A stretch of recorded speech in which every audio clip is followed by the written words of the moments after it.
Každá krajina má svojich hrdinov, svojich velikánov a vodcov. Slovensko je však krajina, v ktorej sa dosť často zabúda na tých, ktorí pre túto krajinu niečo urobili. Do množiny tých ľudí patrí aj Jozef Roháček, ktorý ako prvý preložil celú Bibliu z pôvodných jazykov do slovenčiny. Pri opise velikánov je zvykom začať stručným životopisom a potom popísať ich dielo. V prípade Jozefa Roháčka jeho životopis je jeho preklad Biblie do slovenčiny. Je to jeho celoživotné dielo. Tomu podriadil všetky kroky svojho života od doby dospievania až do neskorej staroby. Pri tomto počúvaní si môže každý uvedomiť, že zastavenia v Jozefovom živote boli vopred pripravenými míľnikmi, ktoré dal Pán Boh rozostaviť na dráhe Jozefovho života, aby mohol vykonať to úžasné dielo, ktoré vykonal. Jozef vedel, že ide po vytýčenej ceste, ale až retrospektíva jeho života ukazuje, že kráčal od míľnika k míľniku. Nuž pozrime sa na tie míľniky dnešnými očami. Uvidíme, že každé zatvorené dvere sa pred Jozefom zatvorili preto, aby uvidel tie dvere, ktoré pre neho otvoril Boh. A uvidíme, že každé otvorené dvere viedli tam, kde mu Boh prichystal balíček požehnania. Tým požehnaním bola vždy práca.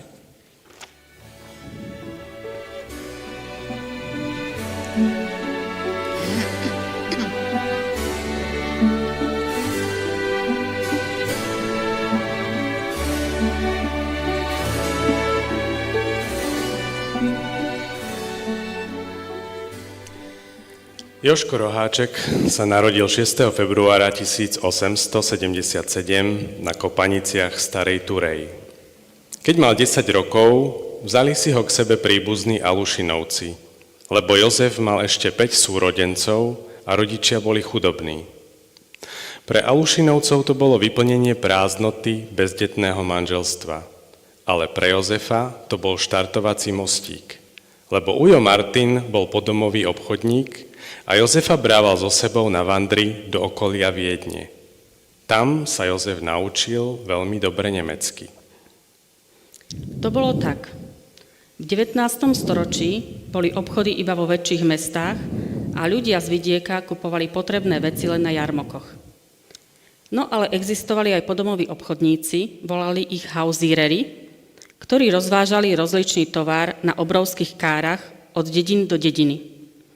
Lenže tie káry nemali záprach.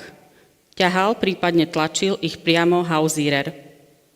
Staroturánski hausíreri však boli iní.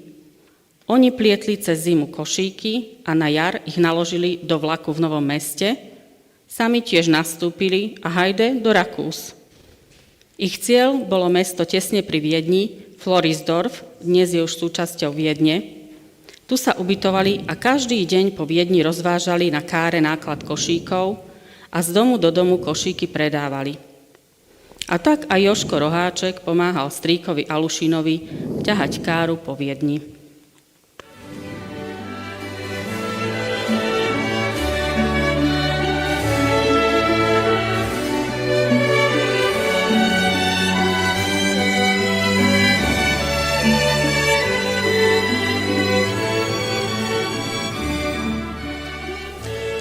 Keď mal Jozef 17 rokov, prvý raz navštívil Starej Turej sestry Rojové, dcéry evanjelického kňaza Augustína Roja. Ich príbytok bol ohniskom duchovného prebudenia nielen v Starej Turej aj okolí, ale aj za hranicami vlasti. Tu Jozef prežil svoj ozajstný duchovný štart a tu prežíval výrazný duchovný rast. Navštevovanie sestier Rojových však znamenalo, že pred ním jeho najbližší začali zatvárať dvere. To preto, lebo Rojové mali pre svoju duchovnú horlivosť povesť sektárok. A najťažšie bolo, keď Jozefov ujo začal vidieť sektára aj v Jozefovi a preto ho vyhnal z domu. Keď Jozef stratil pohostinnosť u Alušinovcov, našiel si zamestnanie vo Viedni. 3 roky pracoval u obchodníka s úpletmi a netušil, že je v Božej škole. Tu sa vynikajúco zdokonalil v nemčine. Učil sa latinčinu a netušil, že perfektné zvládnutie nemčiny je predpokladom pre jeho ďalšie kroky.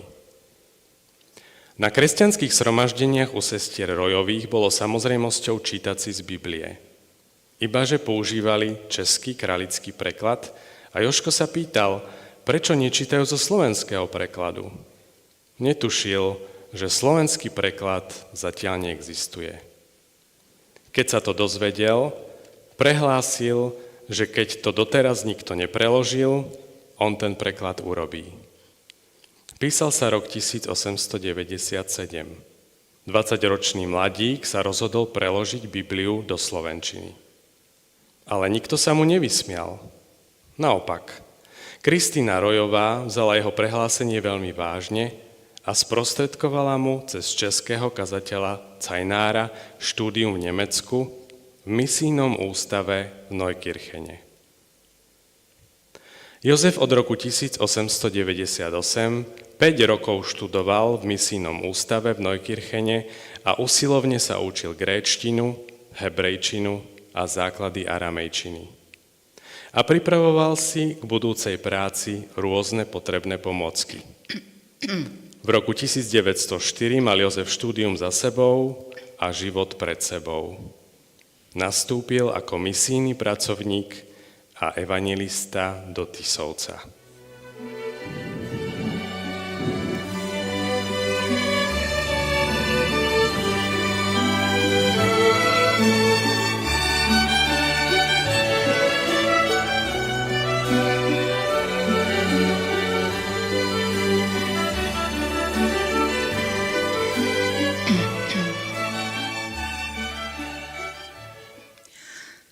Ruženka Vraná.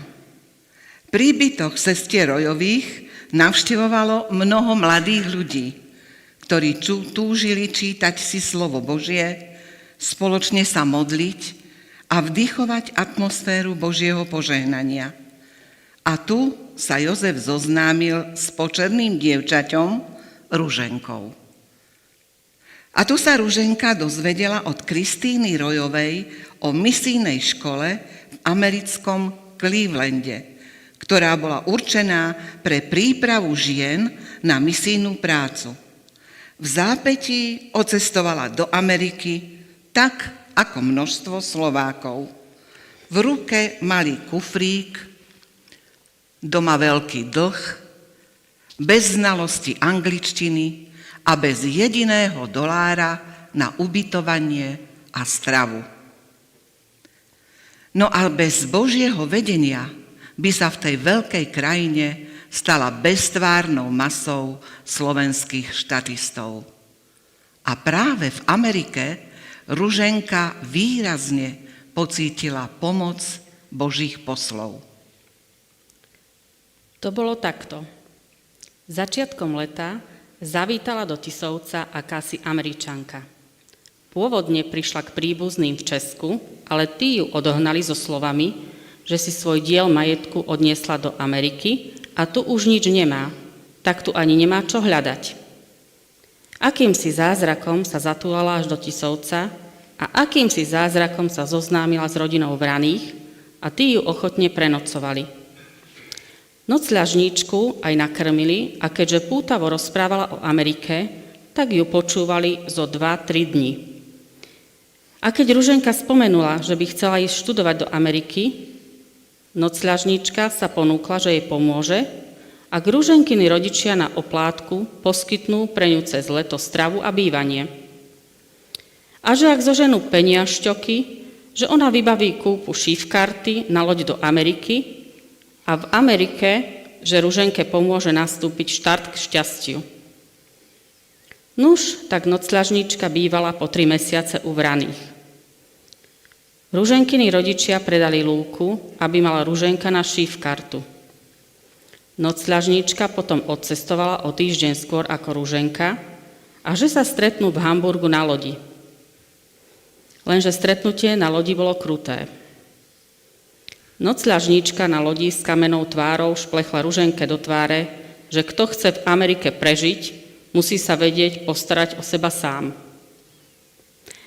Že keď je Ruženka na palube, ona tým svoju úlohu skončila a neželá si viac s Ruženkou stratiť ani slovo. A tak ostala Ruženka počas celej plavby na lodi opustená. Keď Ruženka v New Yorku vystúpila z lode, nemala kam ísť. Kráčala pomole, potom si sadla na kufor a v plači sa modlila. Tu pristúpil k nej prvý posol, Černoch, ktorý sa jej prihovoril po slovensky a odviedol ju do najbližšej stanice pre nemajetných prisťahovalcov. Nuž, a toto bolo takto. Veľa Slovákov zvykli z lode vystúpiť tak ako Ruženka. A aby neostali na móle proti noci, charitné organizácie mali vysunutých pracovníkov, ktorí takýchto privandrovalcov vedeli priviesť na stanicu prvého prichýlenia. No a k tomu sa naučili pár viet po slovensky, česky a poľsky. Lebo ľudia, ktorí pricestovali bez peňazí, museli počkať na niekoho, kto im prinesie peniaze, alebo sa za nich verejne finančne zaručí. Lenže Ruženka v prvom okamihu, keď zhliadla Černocha, ktorý hovoril po slovensky, videla v ňom ozajstného anjela. Druhým poslom bol český kazateľ, ktorý Ruženke poslal peniaze na cestu k nemu. Uňho ju prichýlili, kým sa naučila základy angličtiny. A tretím poslom bola bohatá pani, ktorá ju prijala k sebe ako chovanicu a starala sa o ňu. Vzala ju do prímorského sanatória, kde sa zoznámila s mnohými významnými ľuďmi. Medzi nimi bol aj Edison. Hovorila už plynule anglicky aj nemecky. A každý obdivoval jej nadpriemerný talent na cudzie reči. So svojimi dobrodincami sa Ruženka dostala až do New Yorku. Ale už nemusela sedieť na kufríku. Mala samostatnú izbu v jednom z najdrahších hotelov Waldorf Astoria. A práve vtedy, keď sa všetko okolo nej trblietalo, zanechala nádheru a odcestovala do Clevelandu, kde vstúpila do misijnej školy Bethlehem Bible Reader School and Home. Tu v roku 1906 promovala. Ovládala 5 jazykov a práve preto dostala miesto súdnej tlmočníčky pre procesy s deťmi slovanského pôvodu. Mala veľmi slušný plat, z ktorého splácala dlžobu za lúku v domovine a ešte si dokázala aj usporiť. No a to bolo takto. Ruženku po skončení školy pozvala jej dobrodinka na akýsi banket, kde boli popri Američanoch aj nemeckí a francúzski hostia. Lenže pozvaní tlmočníci tam prečosi nedorazili a nastalo trápne vákum. Tu pani dobrodinka oznámila hostiteľovi, že pri nej sedí špičková tlmočníčka, lebo Ruženka bola zázračný talent na cudzie jazyky a teraz po skončení školy ovládala 5 jazykov. Hostiteľ Ruženku požiadal o tlmočenie a ona po celý večer plynule simultánne v 3 rečiach spájala pozvaných hostí a osľňovala celú spoločnosť svojim talentom a šarmom. Na druhý deň hostiteľ navštívil pani Dobrodinku a ponúkol pre jej chovanicu miesto tlmočníčky na súde s okamžitým nástupom a s rozprávkovým platom. A práve vtedy, keď sa všetko okolo nej trblietalo, dostala list od Kristíny Rojovej, ktorá jej oznámila, že Jožko Roháček by ju chcel popýtať o ruku. Nuž po 7 rokoch zanechala Ameriku a vrátila sa domov. S kufríkom, ale na bankovom konte so značným kontom usporených peňazí. Prvým zázrakom bol Jozef, ktorý mal prázdne dlane a napriek tomu mohol získať vzdelanie potrebné na prekladanie Biblie. Jeho vstupným kapitálom bola oddanosť Bohu. Druhým zázrakom bola Ruženka, ktorá mala tiež prázdne dlane a získala vzdelanie potrebné na to, aby bola svojmu manželovi oporou a pomocníčkou pri jeho práci. Na začiatku mala ten istý vstupný kapitál ako Jozef, ale jej hlavným darom pre manželstvo s Jozefom bol jej útly chrbát, ktorý niesol ten ťažší batoh na spoločnej ceste s Jozefom. Ruženka musela 2-krát bojovať s názormi svojich rodičov. Prvý raz, keď chcela odísť do Ameriky a rodičia jej to nechceli dovoliť, lebo bola chudobná. No a druhý raz, keď sa chcela vydať za Jozefa Roháčka a rodičia jej to nechceli dovoliť, pretože bola bohatá a on bol chudobný. Keď Ruženkiny rodičia dali sobášu súhlas, bola svadba.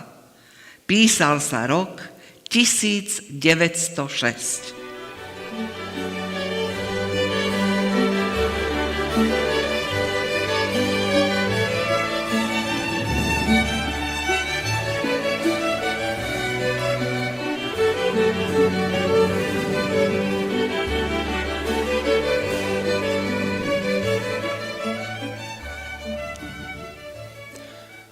Z mesta do mesta.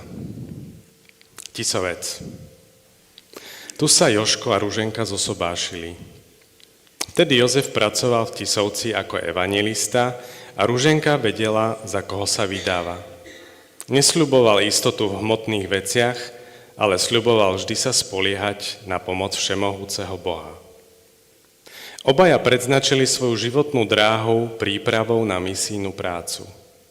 A tak ich vstup do manželstva bol veľkým spoločným začiatkom práce na Božom poli. Kisáč. Pár dní po svadbe manželia Roháčkovci odcestovali na svoje prvé misijné pôsobisko do Kisáča.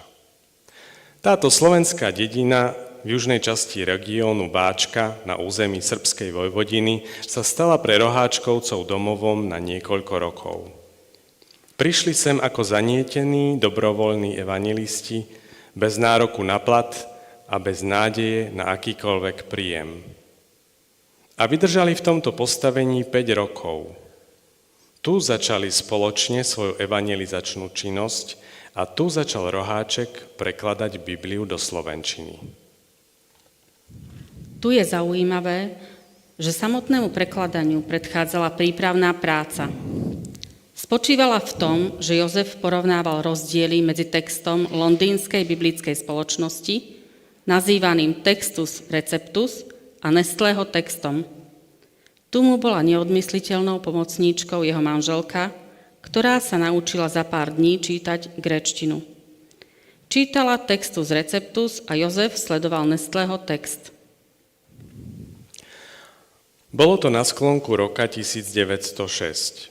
Jozef začal prekladať evanjelium podľa Marka. A tu sa dočkal aj prvého vydania tohto evanjelia v roku 1910. V nasledujúcom roku 1911 vyšli jednotlivo aj ďalšie 3 evanjelia. V Kisáči žili z Ruženkyných úspor. Bolo im veľmi ťažko. A tak sa rozhodli odísť do Ameriky. aby zarobili pár dolárov, pomocou ktorých by mohli na Slovensku založiť misijnú školu pre výchovu evanjelistov. Už mali odísť, keď ich nečakane navštívili dvaja bratia a porozprávali im o prebudení v Nyíregyháze. Takže namiesto Ameriky Maďarsko, lebo tam ich volal Boží hlas. Nyíregyháza. Najprv išiel Jozef pozrieť miesto a hlavne zistiť, či naozaj ich tam Pán Boh volá. Po obhliadke tam ostali pár pekných, ale veľmi ťažkých rôčkov. Jozef ako kazateľ malého evanjelického zhromaždenia tu vyvíjal činnosť nielen duchovnú, ale aj učiteľskú, osvetovú a národnobuditeľskú. To vyústilo do perzekúcie zo strany Maďarov a po vypuknutí vojny bol Jozef z Nyíregyházy vypovedaný. Intermezzo. Počas prvej svetovej vojny vo februári 1915 bol Jozef povolaný do Viedne. Zastával pastoračno-evangelizačnú funkciu pre ranených vojakov vo vojenských lazaretoch. Doposiaľ pracoval ako evanjelista bezplatne, ale pre prácu počas vojny mu pridelili aj plat 300 korún mesačne. Pracoval v Miškovci, Košiciach a potom bol prevelený do mesta Stanislavov v Haličskom regióne. Je to dnešný Ivano-Frankivsk. Rok strávil v meste Brodskov. Tu odbavoval služby Božie v nemčine, maďarčine, aj bohoslúžby pre ruských zajatcov, ba aj pre Slovákov. Po skončení vojny v roku 1918 prišli do Stanislavova dvaja farníci z Nyíregyházy pozvať Jozefa naspäť. Tak mohol Jozef pokračovať vo svojej začatej práci až dovtedy, kým bola Nyíregyháza pod správou Rumunov. Keď boli Rumúni z Maďarska vyhnaní, Jozef bol hortijovským režimom uväznený pre panslavizmus. Stalo sa tak 10. marca 1920. Žalár. Vo väzení strávil 13 ťažkých mesiacov. Z väznice v Nyíregyháze bol prevezený na výkon trestu do Debrecína. 13 ťažkých mesiacov skončilo šťastne. Na základe jeho odvolania a intervencie Československého konzulárneho úradu bol podmienečne z väzenia prepustený. Ihneď odcestoval do Budapešti na československé vyslanectvo, kde dostal papiere potrebné na vycestovanie z Maďarska do Československa. Loďou opustil Budapešť a z lode vystúpil doma. V jeho neprítomnosti bol v Maďarsku odvolacím súdom odsúdený na 15 rokov väzenia, ale to už býval našťastie v Bratislave. Bratislava. Jozefove prvé chvíle na slobode boli veľmi ťažké. Jeho manželka bývala v Bratislave a pracovala ako sekretárka v americkej misijnej spoločnosti IUCA. Bývala v malom byte s najmladším synom. Dceru Vierku prichýlili dobrí ľudia v Starej Turej a starší syn chodil do gymnázia v Lučenci. Jozef tú etapu nazýva výstižne nikde doma. A keď jeho manželka zohnala krásny byt, vyzeralo to, ako by sa na Roháčkovcov usmialo šťastie. Konečne mohli zase bývať všetci piati spolu. Ale naozaj len nakrátko. Modra. Jozef skončil štúdium na teologickej fakulte a bol ordinovaný ako kaplán v Modre. A tak opúšťa rodinu a sťahuje sa na najbližších 10 rokov do Modry. Pracuje ako kaplán a aj ako katechéta na 2 školách a prežíva tu vari najťažšiu etapu svojho života. Začína prekladať starú zmluvu. Zakrátko mu zomiera manželka Ruženka. Ťažko zápasí s biedou, mal plat 1000 korún, z ktorého musel hradiť štúdia dcéry Viery a syna Miloša. Zápasí s únavou, lebo popri farárskej práci musel vyučovať náboženstvo a pritom prekladal Bibliu. A ťažko zápasí s intrigami okolitých farárov, ktorí nezniesli jeho nekompromisný postoj, položený na základoch Božieho slova. Po 8 rokoch v Modre dostal 31. marca 1935 výpoveď. Horné Strháre. Keď si Jozef vydýchol z tohto očakávaného úderu, prijal v Horných Strhároch nedaleko Modrého kameňa miesto farára administrátora. Prv však, než tam stihol pricestovať, predišla ho zvesť o ňom. Nie tá skutočná zvesť, že celý život zasvetil práci na Božej vinici, ani tá zvesť, že preložil celú Bibliu do slovenčiny. Predišla ho zvesť, že prišiel farár akýchsi sektárskych spôsobov. Na tomto pôsobisku už nepociťoval svoju prácu ako poslanie a keď sa celoživotná únava a strádanie prejavili v plnej sile, po polročnej činnosti si podal žiadosť o penzionovanie. Keď dostal dekrét o priznaní penzie, odchádza z Horných Strhár do Bratislavy. Bratislava. Vo veku 59 rokov Jozef vstupuje do poslednej etapy života. Cirkevná vrchnosť mu vymerala najnižší možný dôchodok, takže ak chcel vyžiť, musel naďalej pracovať. Ako kolportér, potom ako profesor na gymnáziu a obchodnej škole.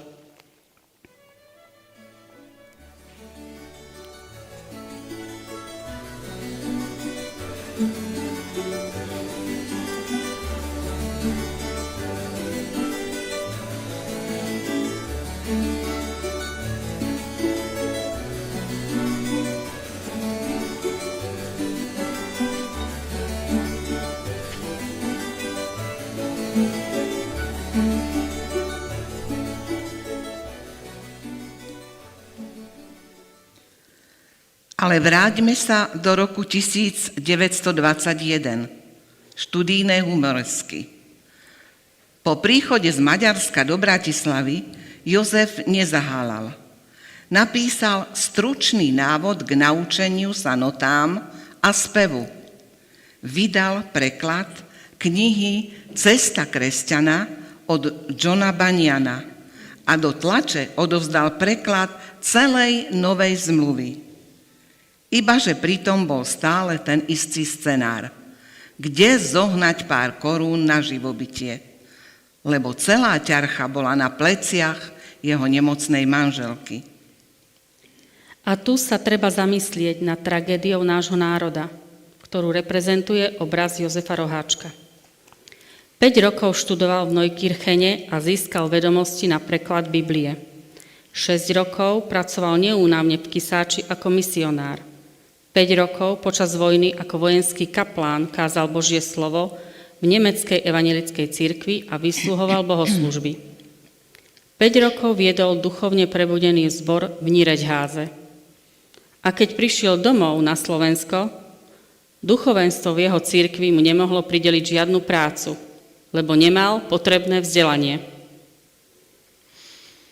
Ale Jozef, tento Boží služobník, s oceľovou húževnatosťou nerezignoval. So svojím priateľom Šulcom sa rozhodli študovať na univerzite a tak sa zapísali ako externisti na filozofickú fakultu. Ibaže po skončení 2 semestrov museli štúdium prerušiť, lebo k prijatiu za riadnych poslucháčov bola potrebná maturita a tu ani jeden nemal. Medzičasom sa pilný Jozef prihlásil ako externista aj na teologickú fakultu, ale aj tam bola potrebná maturita. Neúnavný Jozef sa nedal odradiť. Prerušil vysokoškolské štúdium a začal sa pripravovať individuálne na maturitné skúšky. A tak 6. februára 1924 Jozef Roháček zložil maturitné skúšky ako externista na štátnom gymnáziu Andreja Sládkoviča v Banskej Bystrici. Maturita bola považovaná za vstup do dospelosti, takže v archívnych záznamoch z tohto gymnázia je veta: v zimnom období školského roku 1923-24 bol jeden externista uznaný väčšinou hlasov dospelým. Tu treba podotknúť, že práve v ten deň, keď bol Roháček uznaný dospelým, mal narodeniny a dožil sa 47 rokov. A mesiac po jeho maturite bol v Prahe vydaný jeho preklad celej Novej zmluvy. Keďže zmaturoval, mohol sa prihlásiť na pokračovanie v štúdiu na filozofickej aj na teologickej fakulte. Veď práve preto maturoval, aby mohol vo vysokoškolskom štúdiu pokračovať. Na filozofickej fakulte absolvoval 8 semestrov. Zložil pedagogickú skúšku i kolokvium, ale promovaný nebol. Medzi tým totiž zložil predpísané skúšky na teologickej fakulte a dostal miesto kaplána v Modre. Odsťahoval sa do Modry a k promócii na filozofickej fakulte už nedošlo. Keďže na teologickej fakulte 25. júna 1925 zložil skúšky, ktoré boli potrebné k oprávneniu pre duchovnú službu, nafúkaní, puncovní teológovia museli ustúpiť. Jozef Roháček po 21-ročnej práci na duchovnej vinici získal oprávnenie pracovať na duchovnej vinici. Učiteľstvo. Na spestrenie palety Jozefovej všestrannosti nakoniec na sklonku prichádzajúcej staroby sa stal učiteľom. Vyučoval na gymnáziu a obchodnej škole. Popritom s dcérou Vierou revidoval Bibliu, prekladal rôzne publikácie a bol bohate literárne činný. Pravopisná etuda. Väčšina súčasníkov túto problematiku dostatočne nepozná, a tak uvádzam krátky prehľad. Od ustanovenia spisovnej slovenčiny v roku 1843 vyšli len 2 výrazné publikácie, ktoré napomáhali základnej orientácii v slovenčine. Hatalova krátka mluvnice slovenská a v roku 1880 slovenský pravopis od Cambela. Pravidlá slovenského pravopisu vyšli prvý raz v roku 1931, teda v čase, keď už vyšiel tlačou Roháčkov preklad Novej zmluvy a Roháček dával do tlače jeho revidovanú podobu. Keďže tieto pravidlá slovenského pravopisu neboli prijaté ako všeobecne záväzné, v roku 1940 boli nahradené novými pravidlami a zakrátko, v roku 1953, prišli ďalšie nové pravidlá slovenského pravopisu, ktoré prestrihli náväznosť slovenčiny na latinskú a grécku stavbu. V roku 1984 začala príprava na ďalšiu úpravu pravidiel slovenského pravopisu a od roku 1991 platia zasa nové pravidlá slovenského pravopisu. Takže prv, než prišla kritika Roháčkovho prekladu, že má odchýlky od pravidiel slovenského pravopisu, sám o tom napísal. Odchýlky od pravidiel neboli spravené z nevedomosti, ale vedome, lebo záväzné pravidlá neexistovali a tie, ktoré boli ponúkané, sa každú chvíľu menili. Roháček sa snažil ku každému slovu v pôvodine priradiť správny slovenský výraz. Tu nie len, že sa často zapotil, ale často musel vytvárať novotvary. Keďže preklad mal byť presný a výstižný, úsmevným príkladom takého novotvaru je jeho zvratné sloveso rušať sa.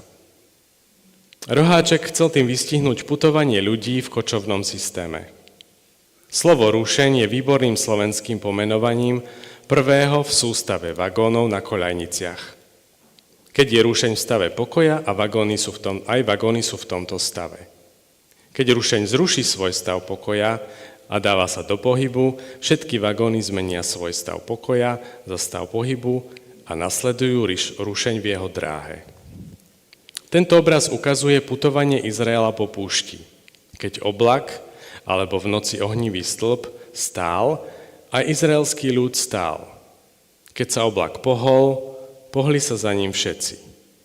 Ale keďže ten pohyb vykonávali ľudia, tak na odlíšenie od neživých vagónov roháček vložil slovesu rušať, zvratný tvar, rušať sa.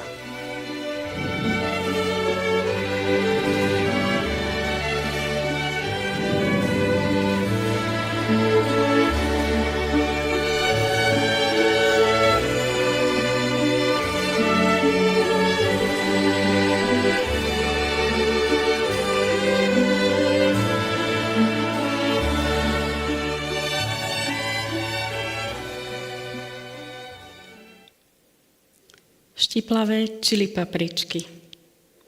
Počas celého prekladateľského obdobia prichádzali dva druhy ľudí. Triesočkári, boli to horliví bratia, ktorí ochotne svojimi íverkami pichali do Jozefa. Tieto drobné pichania sa vždy týkali akosti prekladu. Roháček tomu poznamenáva, že v preklade urobil veľa chýb, ktoré treba postupne odstrániť. Ibaže triesočkári tvrdili, že je to zlé, ale nikdy neukázali, ako by to malo byť, aby to bolo dobré. Polenári bola iná skupina ľudí, vážení, vedomí si toho, že majú v rukách páky, ktorými sa dá pohnúť hocikedy hocičo. Zasadzovali jeho práci ťažké, bolestivé údery a pritom to boli reverendami maskovaní nepriatelia Božieho slova. Jedni tvrdili, že my nepotrebujeme slovenský preklad, lebo my máme Kralickú Bibliu a tu používame od reformácie až do posiaľ. Iní tvrdili, že slovenský preklad je veľmi potrebný, ale že ho nemôže robiť jeden človek, ktorý nie je ani farár, lebo vtedy Jozef ešte nebol farárom. A najväčšie protivenstvá robili tí kňazi, ktorí tvrdili, že už prekladateľská komisia pracuje v plnom prúde a čo nevidieť, bude tu nový slovenský preklad, ktorý bude poriadny, správny a ktorý bude môcť byť cirkevne celoplošne na Slovensku prijatý. Protivenstiev bolo veľa. Roháček celý život strádal, aby mohol tú prácu urobiť. On sám napísal, že venoval tomu prekladu všetko, čo je človeku drahé na svete. Čas, zdravie, pohodlie i rodinu. Ale netušil, že to najhoršie príde, až keď bude práca hotová. Nečakal vďaku, ale nečakal ani toľkú zúrivosť puncovaných teológov. Tlač prekladu. Roháček mal v Budapešti priateľa, ktorý bol správcom skladu britskej biblickej spoločnosti. Volal sa Andreas Lichtenberger. On bojoval za vydanie Roháčkovej práce. On poslal Markovo evanjelium na posúdenie niekoľkým slovenským cirkevným hodnostárom, ale žiaden z nich to neodporúčil na vydanie. A tak biblická spoločnosť vydala Markovo evanjelium na skúšku. Keďže celé vydanie bolo okamžite rozobrané, skúsili vydať ešte stále na skúšku ďalšie 3 evanjelia jednotlivo a potom všetky 4 evanjelia v jednej brožúrke. Napriek tomu, že nečakaný odbyt vzbudzoval úžas, Roháček musel znova a znova bojovať o vytlačenie ďalších vydaní. Celá nová zmluva s prílohou žalmov a napokon celá Biblia. Ale táto prednáška by nebola úplná, keby nepriniesla pohľad na 2 dôležité fakty. Prvý fakt. Výraznú pomoc Slovensku priniesli cudzinci. Tí, ktorí umožnili Jozefovi a jeho manželke vyštudovať, Andreas Lichtenberger, kresťania v britskej a nemeckej biblickej spoločnosti, kresťania v Prahe, kresťania v Kutnej Hore a bezmenná množina ďalších kresťanov. O nich platí: Ameň vám hovorím, že nakoľko ste to učinili jednému z týchto mojich najmenších bratov, mne ste učinili. Druhý fakt. Výrazné prekážky a protivenstvá prinášali Slováci. A žiaľ, boli to práve tí, od ktorých sa pomoc dala očakávať, pretože brali za to pravidelný plat a mali na pomoc aj dostatok finančných prostriedkov. A o nich platí, ale beda vám, zákonníci a farizejovia, pokrytci, pretože zavierate nebeské kráľovstvo pred ľuďmi, lebo vy do neho nevchádzate, ani tých, ktorí vchádzajú, nenecháte vojsť. Nuž, vezmime si z toho ponaučenie.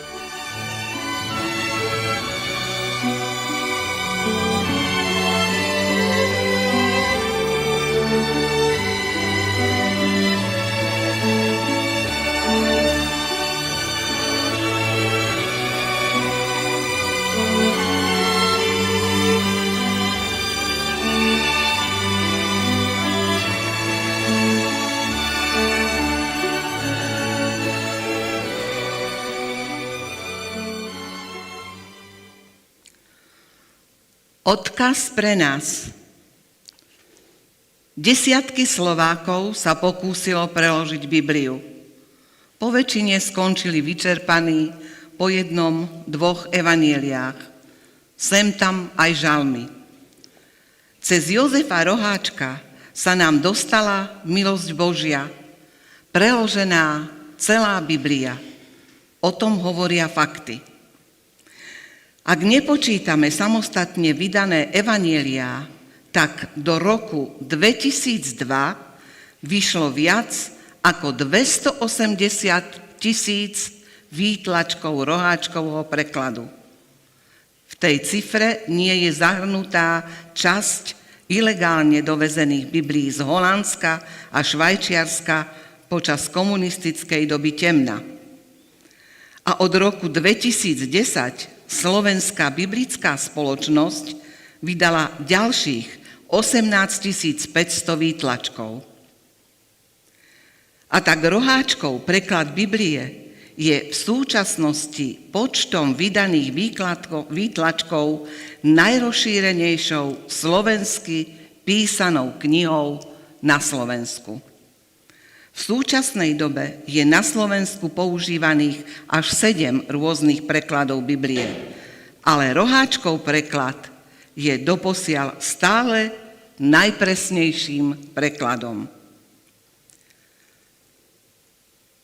Roháček na začiatku svojej cesty odporcom jeho práce odpovedal Gamalielovými slovami. Čas ukáže, čo je z Boha, obstojí. A nám zanechal príklad. Keď mu bolo ťažko, spieval hymnické piesne na oslavu Stvoriteľa.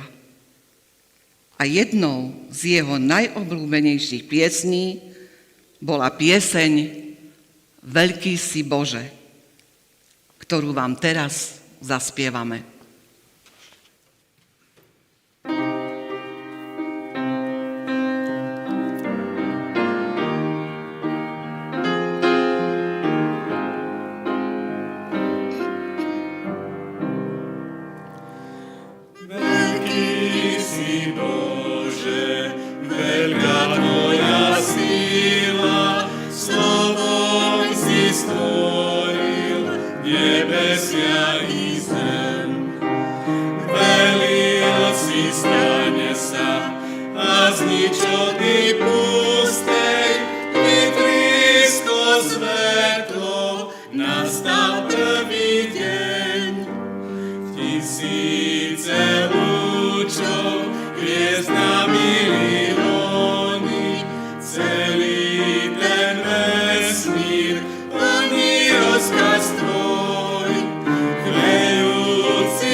Veľký si Bože, veľká tvoja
milosťou si ma k sebe privinul.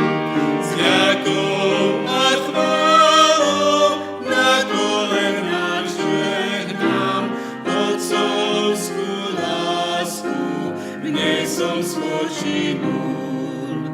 S vďakou a chválou na kolenách žehnám otcovskú lásku, v nej som spočinul.